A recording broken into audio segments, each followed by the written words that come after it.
Hey everybody, Lance here again. After that first recording, you started making hopefully a little list of the things that you use in instruction. And then after that second recording, you started thinking a little bit about how you do it today and maybe kind of visioning, casting a net out there for some of the things you might like to try to do in the future. Well, one of the possibilities, like we talked about a moment ago, is this idea of live streaming content. So when we live stream content, let's look at a little bit about how difficult is that to do, and let's see what actually has to happen. So I'm logged in here, this particular portal, and you can see any of these URLs. By the way, all of these URLs are live. There's nothing in a lab somewhere. It's just all out on the internet. Any of those you see, feel free to navigate to. I'm logged in here as the owner of my live class, much like an instructor would. Now, does the instructor have to do this? Could it be automated? Sure, it can be automated. But I personally like a little bit of flexibility and ownership. And most of the folks I deal with, if they realize how easy it is and can be, then they don't mind taking a little control over that. Some folks prefer not to, and either way, it's your call, all right? But I'm logged in here, and there's an event going on. The event that I have right now is my class.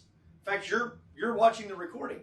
Maybe I want you to be able to watch it as a live stream. Maybe I don't want you to be able to feedback in a conversation with me. So what do? I start the webcast. Now, I'm going to take this down because it's going to start looking like a picture of a picture of a picture of a picture here in a second. I'm going to have you kind of focus through the lens of the camera via that snap to whiteboard function straight away here. And you will see, whoops, there I am. Turn that down, okay? You will see that I am live streaming. Now, it's on about a 5 or 6 second delay here, but this is actually the live stream of the content right now. Now, what did I do? I logged into a portal and I hit Start Webcast. When I'm done with that webcast, I end the event and we're done.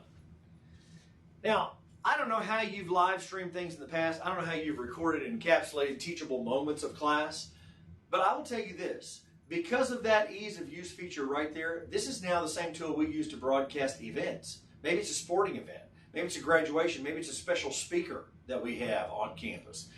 We don't go through a lot of pain to bring in a television crew or anything like that. We simply bring in a device, in some cases as simplistic as that little SX10. We hook it to a television from Walmart, like HDMI. We plug it in to our network. It gets a power over Ethernet, grabs an address, and then we click a link. We start broadcasting.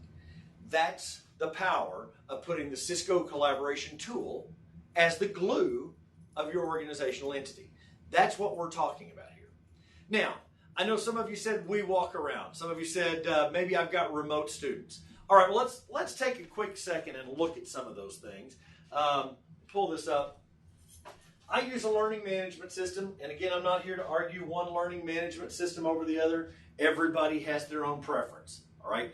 I happen to be a Moodle shop. Moodle happens to be my choice of preference, so we're going to look at Moodle just real quickly. I will say this for any of the LMSs that you use, if they are LTI compliant, all right, then you're good to do anything I'm doing here. Blackboard, D2L, Canvas, Sakai, Brain Honey, all right, Edmodo, Schoology, all right, ad nauseum as we go through this. So I'm going to scroll down here just a little bit, and I'm going to hit all courses. And once I hit all courses, I've got a list of the ones I'm teaching. I'm going to pull up one of those right now, and you will see all the handouts, the links to different things.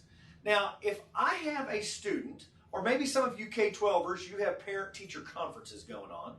Maybe for some of you who are corporate training, you've got an opportunity for a student to reach out to you who is learning something independently. Maybe they're doing an asynchronous learning process. They're watching a bunch of videos. They're going through some online things. But when they come to a stumbling block, how do they get a hold of you? All right? I'm here to tell you it's a very simplistic process for me. I simply have them click a link that says individual session. Now, once they click that individual session, I don't care if they're on the Android device, their iOS device, their laptop, whatever, all right? It's going to grab the camera on that device and open it up.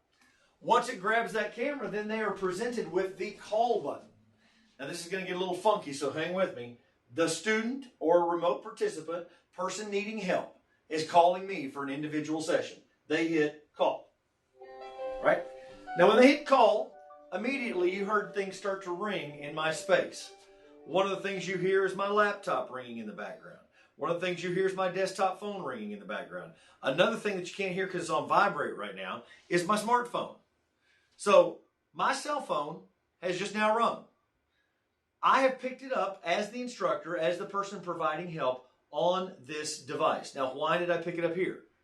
Because I'm not sitting at my desk, right, waiting on someone to call.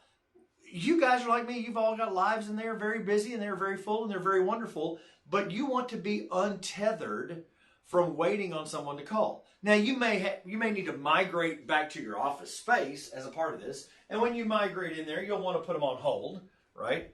So once you put them on hold, and by the way, that was a 4G LTE kind of experience. That was not on my Wi-Fi. That was just a simple 4G. But once you migrate it into the office, then the question becomes, can I pick it up on my phone? You better believe it. In fact, this is my phone at my desk right now. So as the person delivering help, I want to have flexibility on where I answer it, how I engage with them, and what tool I use to engage with them for that individual help session. Why do I want to put a Cisco tool at the core of my classroom experience? Because I want to be able to have flexibility in the way that I reach my learners. I want to be able to do it in large group. I want to be able to do it in small group. I want to be able to do it individually. I want to be able to provide a plethora of opportunities and ease of use, not only for myself, but for them as well. All right? So we've talked about you as the teacher and what you use, the physical devices. We talked some about your style. Now let's think just a little bit about your process, okay? I'd like for us to consider learning as a continuum. So what do you mean by that, Lance? I want you to think about when you deliver training or when you participate in training, 3 facets. Number 1, what happens before you get there? All right? Number 2, what happens while you are there? And then last but not least, I think you see where this is going, what happens after that piece? What is the outcome? And how do you measure that? All right? So think about those 3 things before you click play on the next recording. Jot yourself down some notes. I want to talk a little bit about the way I do it, and because I do it a certain way doesn't make it right, okay? And it certainly doesn't make it the only way to do it, but it is a way, and it will become painfully obvious, once again, as to why the Cisco tool is the glue for this process. I'll see you in a minute. Bye-bye.